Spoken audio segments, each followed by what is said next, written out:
Okay guys, isa na muling mapagpalang umaga, tanghali, gabi po sa inyo lahat. Sana po ang lahat ay nasa mabuting kalagayan at ligtas po sa anumang kapahamakan.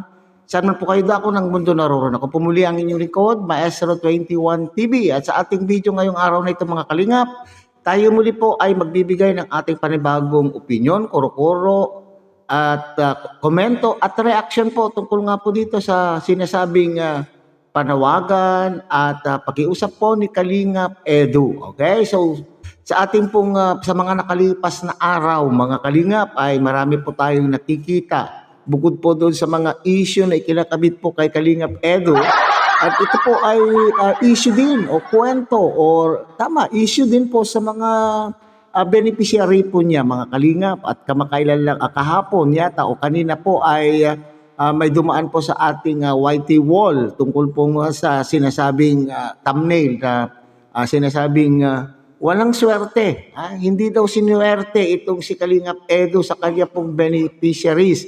Kasi lahat po ng problema po ng kanya pong beneficiary po ay kinakailangan pang siya pa po ang mamroblema.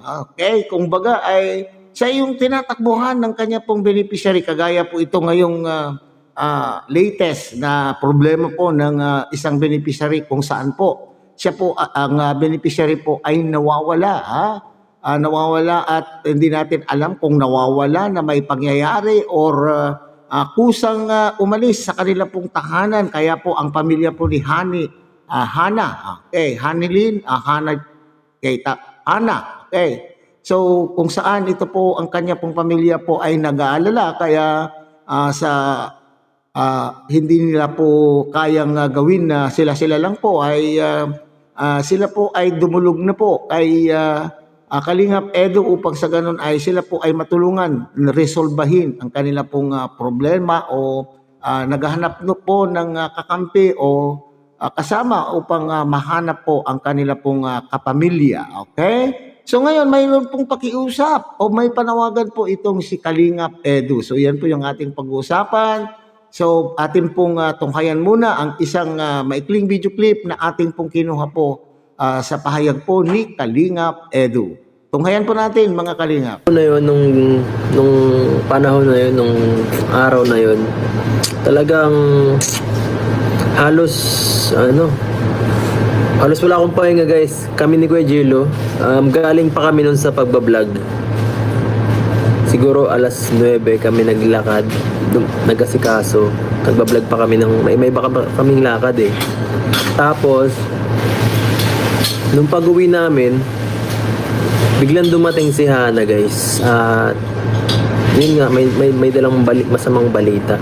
Akala ko kung ano lang, sabi ni Hana, Kuya may gusto, parang may nagsabi siya kung gusto niya ng may vlog siyang ipapaano. Sabi, gusto mo ng vlog? Tapos biglang sinabi ring up niya, si Hanilin po nawawala. Tapos sinabi ko, hala, ito ba? Tapos bigla siyang umiyak habang nag-ano na kinakausap namin. At yun, grabe guys. Grabe ang iyak nun bago pa pinakalma ko muna bago ko i-vlog ulit. Kasi nung unang punta niya, nung kakadating, sobrang iyak niya talaga. Kasi kahit sino naman guys, yung mga kapatid mo or sino pamilya nawawala, di ba? Kaya yun, medyo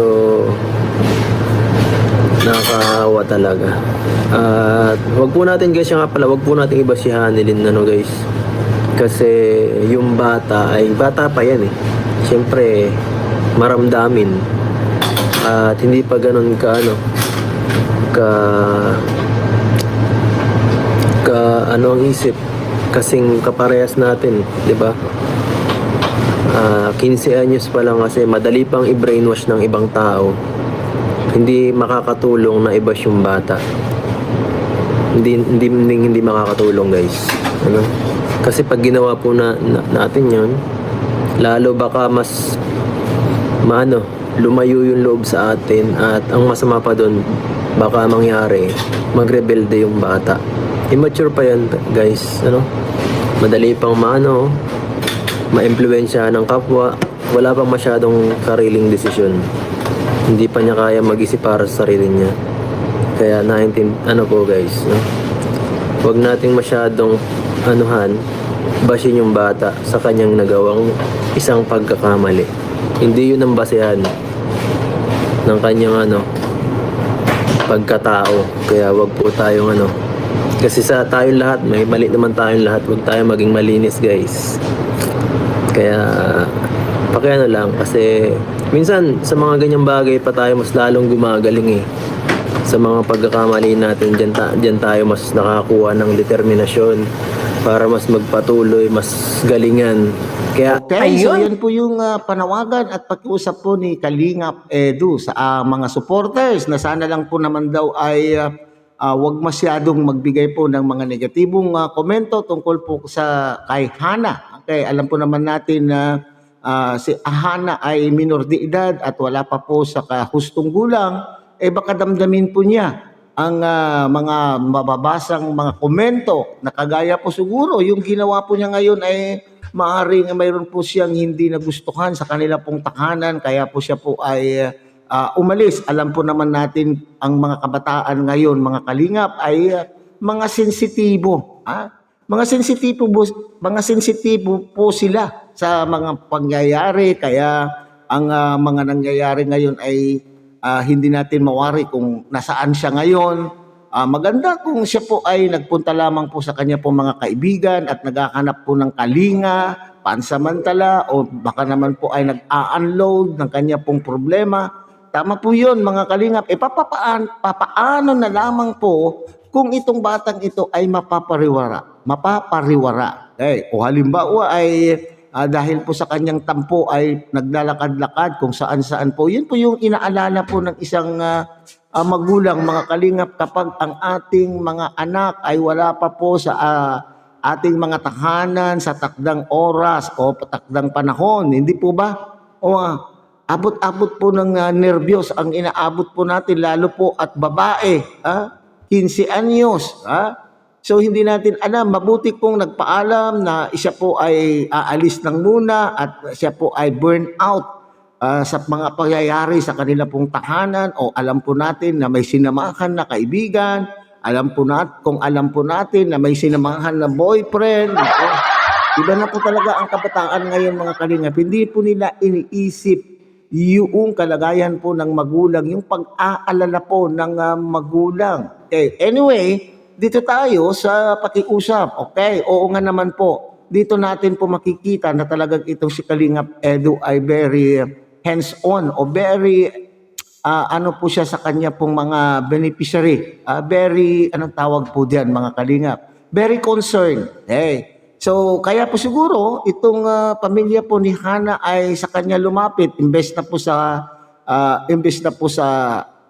pulis, imbes na po sa pulis ay kay Kalingap Edu lumapit. Siguro ay wala rin po silang kakayanan kung paano po nila hahanapin o sa pagkatuliro ng kanila pong isipan ay hindi nila po na naisip na kung ano yung nararapat po nilang gawin. So siguro ay dapat ay sa barangay muna, nanghingi po sila ng tulong sa barangay, tapos kung tutulungan sila po ng barangay na idulog ang kanina pong problema po sa pulisya. Okay? So, pero dito ay talagang makikita po natin kung gaano ka-concern itong si Kalingap Edu sa kanya pong beneficiary, lalo na po sa mga ganitong problema. Hanggang sa minsan po ay napag-iisipan po si Kalingap Edu na bakit siya po ay malapit sa kanya pong beneficiary. Kaya ito po yung iniisip pong isa rin po kay Kalingap Edu. But anyway, sabi ko nga po, sana po ay wag na muna tayong magkokomento ng mga bagay na baka hindi kakayanin po ni Hana at lalong mapapariwara po ang bata. Sabi nga ni Kalingap Edu ay bata pa, ikukumpara po sa ating mga edad, sa edad po ni Hana ay baka hindi po kakayanin yung matinding pambabas sa kanya gaya po ng mga nababasa natin sa mga Kalingap Angels. So sana po ay tugunan po natin o tayo po ay sumunod sa pakiusap ni Kalingap Edu na sana ay wag tayong masyadong magkomento ng maaaring ikasisira po ng bata na ito kasi sensitibo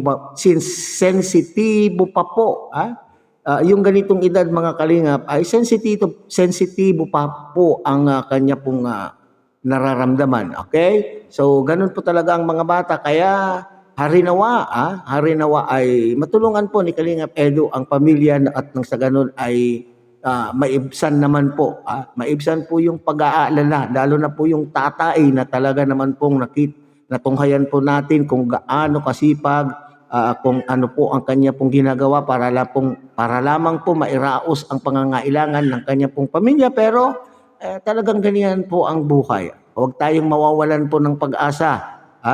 Lahat po tayo ay dumadaan po ng mga ganyang mga problema. Pasasaan din po yan at mariresolver po ang problemang po yan. Okay? So hanggang dito na lamang po tayo mga kalingap. Muli, tangkilikin po natin Kuya Bal Santos Matubang, Ate Edna Vlog, Kalingap Rob, at siyempre sana po ay inyo rin pong tangkilikin ang munting channel na ito sa pamamagitan po ng pagbibigay niyo po ng like, share, and subscribe. At tuloy pindutin na rin po ang notification bell at nang sa ganon, tayo pa rin po ay magkita-kita at magsama-sama sa susunod pa pong mga reaction videos na ating gagawin. Muli isang mapagpalang umaga, tanghali, gabi po sa inyo lahat. Mabuhay po kayo at God bless everyone.